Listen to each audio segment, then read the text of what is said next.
Hello and welcome to my new channel IAS Prapt by Deepti Bhatnagar. तो students, हम मिल रहे हैं बहुत दिनों बाद। Very good evening all the students. I can see many of the students are messaging me, so very good evening all the students.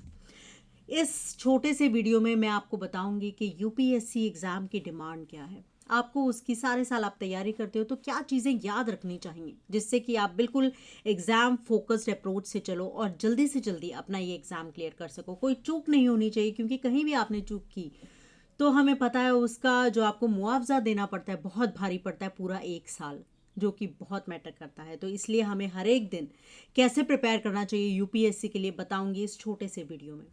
सबसे पहले बात करते हैं कि यूपीएससी का मैंने बहुत सारे 4 साल 4.5 साल हो गए मुझे यूपीएससी की तैयारी कराते हुए। इस दौरान बहुत सारे स्टूडेंट से मुलाकात हुई। बहुत सारे स्टूडेंट्स जो हैं वो अपनी अपनी प्रॉब्लम्स बताते हैं। तो कई स्टूडेंट्स का मेन ये कहना था कि मैम हम सारे साल तैयारी करते हैं और यूपीएससी हमारे साथ इतना बड़ा इनजस्टिस करती है कि मतलब 1-2 दिन में 4 पेपर। जीएस की हम सारे साल तैयारी करते हैं और एक ही दिन में जीएस पेपर 1 भी 2 भी, जिनका सिलेबस देखा जाए तो अपने आप में एक हरक्यूलियन टास्क है करना, और जीएस 3 जीएस 4 भी एक दिन में।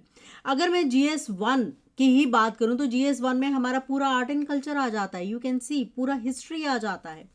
तो बात करते हैं अभी जीएस 1 में क्या क्या है। आपको जीएस 1 में पूरा आर्ट एंड कल्चर करना होता है, हिस्ट्री, ज्योग्राफी, इंडियन सोसाइटी का भी सोशल इश्यूज सेशन है ना। काफ़ी बड़ा सिलेबस है और एक ही दिन में सेकंड स्लॉट में आपका जीएस 2 आ जाता है, जिसमें अपने आप में आप देख सकते हो पूरी पॉलिटी आपको करनी पड़ती है, गवर्नेंस, बहुत सारे आईआर पूरा करना होता है। पूरा जो आपको पेपर है उस पर सब कुछ डिपेंडेंट होता है जो आप पेपर में पढ़ते हो। तो इतना बड़ा सिलेबस, इतना सब कुछ, और 2 पेपर एक दिन में। ऐसे ही जीएस 3 में देखें तो उसके अपने आप में ही बहुत सारे सब्जेक्ट्स उसमें इंक्लूडेड हैं। जीएस 3 में आपका इकोनॉमिक्स भी है, साथ साथ में जुड़ा हुआ एग्रीकल्चर भी है, एनवायरनमेंट भी है, साइंस एंड टेक भी है, डिजास्टर मैनेजमेंट भी है, internal and external security threat भी है। तो सब कुछ है। जीएस 4 आपका पूरा एथिक्स बेस्ड पेपर है, 2 दिन में 4 पेपर। उसके बाद बात करते हैं ऑप्शनल की। ऑप्शनल में भी इतना बड़ा सिलेबस, एक दिन में 2 पेपर। ऑल दो 5 दिन की छुट्टी दी जाती है, उसमें भी स्टूडेंट्स को लगता है know that is not enough. तो एक इनजस्टिस सा लगता है स्टूडेंट्स को, जिससे आप सब रिलेट कर सकते हो अगर किसी ने मेंस दिया है। और अगर किसी ने मेंस नहीं दिया है तो ये वीडियो आपको याद रहेगा कि मैं आपको कैसी स्ट्रैटेजी बता रही हूँ, ताकि जो प्रॉब्लम्स ज़्यादा स्टूडेंट्स फेस करते हैं आप उससे बच जाएं। तैयारी कैसे करनी है, अब इसको एक बहुत ही इंटरेस्टिंग वे में मैं आपको बताऊंगी। एक स्टोरी, एक कहानी मैंने सुनी थी जिसको मैं रिलेट कर सकती हूँ बिल्कुल इसी सिनेरियो से, जो कि स्टूडेंट्स को इनजस्टिस लगता है। एक बार एक ठेकेदार होता है, कॉन्ट्रैक्टर होता है। आपको कॉन्ट्रैक्ट फार्मिंग पता है कि जो खेत है वो कॉन्ट्रैक्ट पे दे दिया जाता है, एक इंसान है उसे ले लेता है और उस पर जो है वो खेती बाड़ी जो है वो करता है सब कुछ। तो एक जो कॉन्ट्रैक्टर होता है वो धीरे धीरे बूढ़ा हो जाता है, तो उसे लगता है कि अब मुझे कोई मेन लेबर, एग्रीकल्चर लेबर रख लेना चाहिए जो मेरी जगह ज़्यादातर काम वो देख ले। तो वो सबको कहता है मुझे एक ऐसा आदमी चाहिए, तो बहुत सारे लोग उसके पास आने लगते हैं। वो उनसे एक ही सवाल करता है सबसे, कि अगर कभी बहुत तेज तूफान आएगा, बहुत तेज आंधी तूफान आएगा, तुम क्या करोगे। सब कहते हैं कि मैं जो है अपनी फसल को ढकने की कोशिश करूंगा, मैं अपनी फसल को समेटने की जल्दी से जल्दी कोशिश करूंगा। कोई कहता है कि मैं जल्दी से कमरे में जगह बनाना शुरू करूंगा, कोई कुछ कोई कुछ। एक आदमी उसके पास ऐसा आता है जो कहता है ये सवाल सुन के कि मैं जब ऐसा मौसम आने लगेगा ना, मैं जैसे रोज चैन की नींद सोता हूँ वैसे ही चैन की नींद सोऊंगा। उसको बड़ा अजीब लगा। उसने कहा ये कैसा जवाब है। मतलब मैं कह रहा हूँ कि मौसम जो है वो इतना ख़राब होने लगा है और ये कह रहा है कि मैं तो पहले की तरह ही चैन की नींद सोऊंगा, ऐसा क्यों। मतलब उसने कहा कि मैं उसे डेली रूटीन की तरह मानूंगा।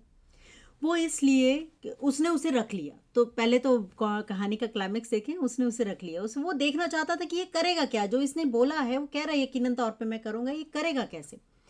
उसने देखा कि वो आदमी रोज इस तरीके से खेत की तैयारी करता था, खेत को रखता था कि जैसे आज ही रात आंधी तूफान आ जाएगा, आज ही रात सब कुछ हो जाएगा। तो मतलब डेली बेसिस पे वो इतनी अच्छी प्रैक्टिस, इतनी अच्छी तैयारी किया कर रहा था, काम कर रहा था।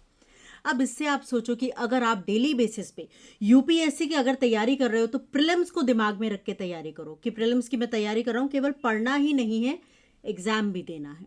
उसको फोकस को लेके तैयारी करो। मेंस केवल पढ़ना ही नहीं है, टॉपिक्स एक के बाद एक के बाद अखबार, मैगजीन्स केवल कंप्लीट नहीं करने, उसे इंप्लीमेंट भी करना है। अगर डेली बेसिस पे आप ये दिमाग में रखो, पढ़ो भी प्लस इंप्लीमेंट भी करते चलो कि बस मुझे एक अच्छा आंसर लिखने की तकनीक सीखनी है, मुझे जल्दी से जल्दी अपने सही आंसर तक एमसीक्यूज में पहुंचने की तकनीक सीखनी है, तो कहीं ना कहीं हम अपनी सक्सेस के बहुत करीब आने लग जाते हैं जब हम डेली बेसिस पे वो प्रैक्टिस करते हैं जो हम एग्जाम में करके आने वाले हैं। ठीक है, तो वो आप कैसे करोगे? देखो, यूपीएससी की तैयारी में सबसे ज़्यादा जो अहम है वो है आप लर्निंग करते हो, पढ़ते हो, कहीं से कोचिंग भी लेते हो, किसी मेंटरशिप से इंस्ट्रक्शंस भी लेते हो, गाइडेंस भी लेते हो, मगर इसमें सक्सेस का पाथ आपका लिखने के लिए सबसे इंपॉर्टेंट है आपकी प्रैक्टिस। प्रैक्टिस की किसकी? एग्जाम की प्रैक्टिस, कि आप एग्जाम में क्या करके आने वाले हो। प्रीलिम्स अगर आप तैयारी कर रहे हो, फटाफट आप प्रीलिम्स के फैक्ट्स रट रहे हो, तो डेली बेसिस पे ट्राई कि आप एटलीस्ट 10-15 क्वेश्चन एक गो में, ये नहीं कि एक क्वेश्चन किया फिर बैठ गए कुछ खाने लगे, एक गो में 15 क्वेश्चंस आप प्रैक्टिस करो। ऐसे ही अगर आप मेंस की तैयारी कर रहे हो तो मेंस की तैयारी बिल्कुल ऐसे करो जैसे कि आप आंसर लिख रहे हो। अब काफ़ी सारे स्टूडेंट्स मेरे से पूछते हैं कि मैम नोट्स बनाने चाहिए कि नहीं बनाने चाहिए। एक बात आप ध्यान रखो, कोई भी अगर टॉपर होता है, वो निकलता है, तो सबसे पहले वो क्या करते हैं, अपने जो नोट्स उन्होंने बनाए होते हैं इतनी मेहनत से, वो दूसरे बच्चों के लिए दे देते हैं कि देखो, आप देखो हमने कितनी मेहनत कर रखी है। इसका मतलब कि अगर किसी को निकलना है तो उसके बहुत बड़ा पीछे जो औजार रहता है उनका, वो होता है उनके नोट्स। जो बहुत बड़ा टूल्स जो उन्हें हेल्प करते हैं आगे जाने में, वो हेल्प करता है उनके नोट्स। इट मीन्स अगर आप किसी पेपर से कोई आर्टिकल पढ़ रहे हो तो उसमें 2 पेज 3 पेज, अगर आप किसी मान लो इतने सारे इंस्टीट्यूट्स के मटेरियल अवेलेबल हैं, अगर आप उस मटेरियल से पढ़ने बैठते हो तो एक ही टॉपिक पे आपके 3 पेज भर जाएंगे, 4 पेज। आप इतना लिख ही नहीं सकते हो पेपर में, ध्यान रखो इस बात को। आपको उसे अपने जो नोट्स हैं उसमें इस तरीके से उतारना है कि जब आपसे 10 या 15 इतना ही क्वेश्चन पूछा जाएगा, 10 या 15 नंबर का क्वेश्चन पूछ लिया जाए जीएस में, तो आप उस इतनी सारी इन्फॉर्मेशन को 2 पेज में कैसे समेट दोगे, ये सीखना है आपको।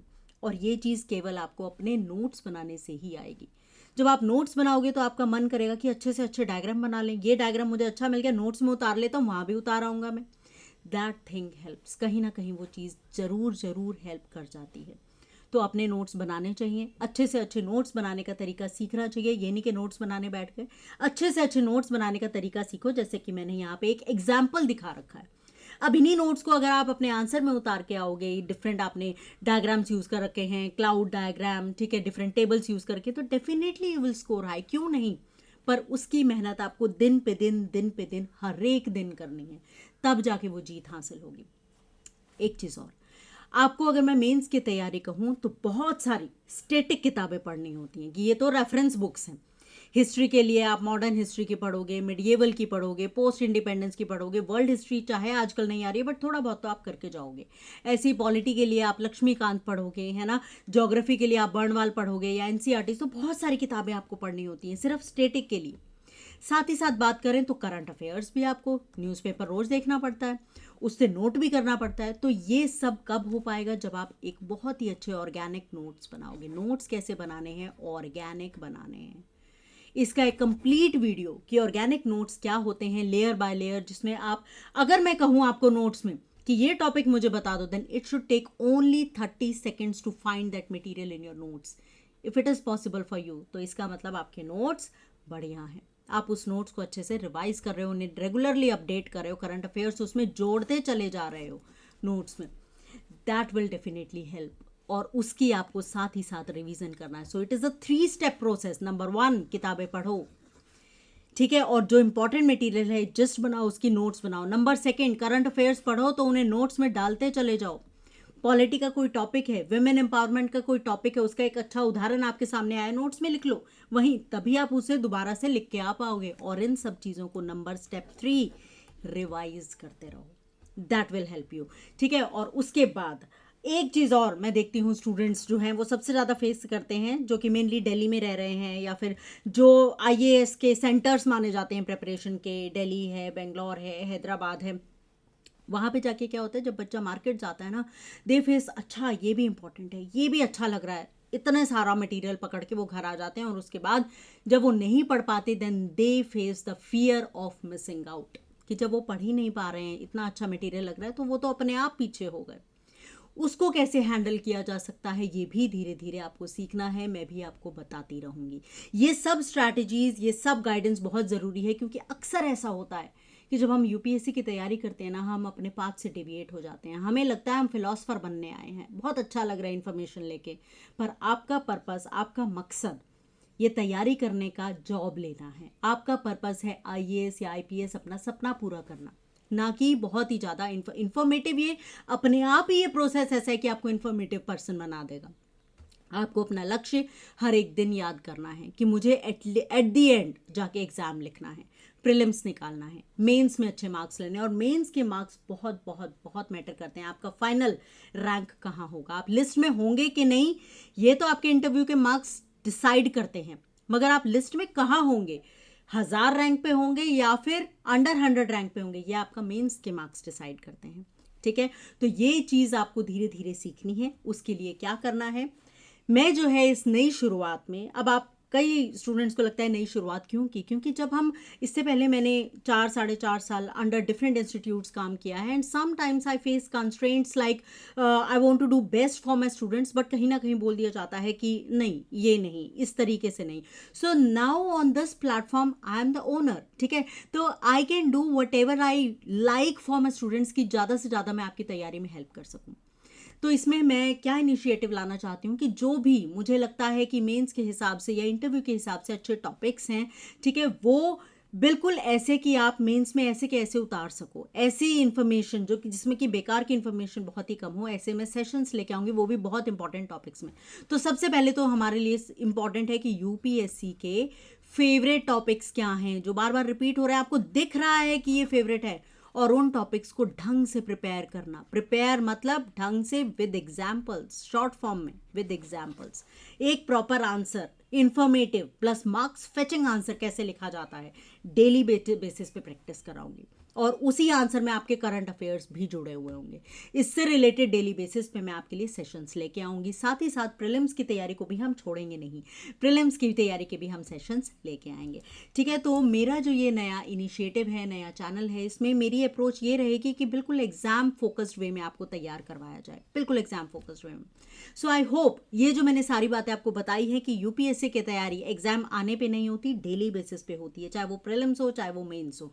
डेली बेसिस पे आपको अपने आप को ऐसे तैयार करना होता है, चाहे मेरे से कल ही आंसर लिखवा लो, I will be able to write the excellent answer like I will write in the actual means। ठीक है, तो ये चीज़ आपको सीखनी है, समझनी है, और मैं आपको यहाँ पे प्रैक्टिस करवाऊंगी। आई होप आपको ये वीडियो पसंद आया होगा, और जो मेरी ये शुरुआत है इसमें सबसे ज़्यादा हेल्प करेगा आपका सिर्फ एक इनिशिएटिव कि आप इस चैनल को सब्सक्राइब करें। वीडियोस पसंद आएँ तो आप उन्हें ज़रूर देखें, लाइक करें, और ये वीडियो कैसी लगी कमेंट सेक्शन में बताएंगे, then I will like the most. कोई अगर और ज़्यादा आपके पास इन्फॉर्मेशन है, या फिर आप मुझे और ज़्यादा एडवाइस करना चाहते हैं that I should come up with this, then write in the comment section, I will definitely see to that. Thank you so much.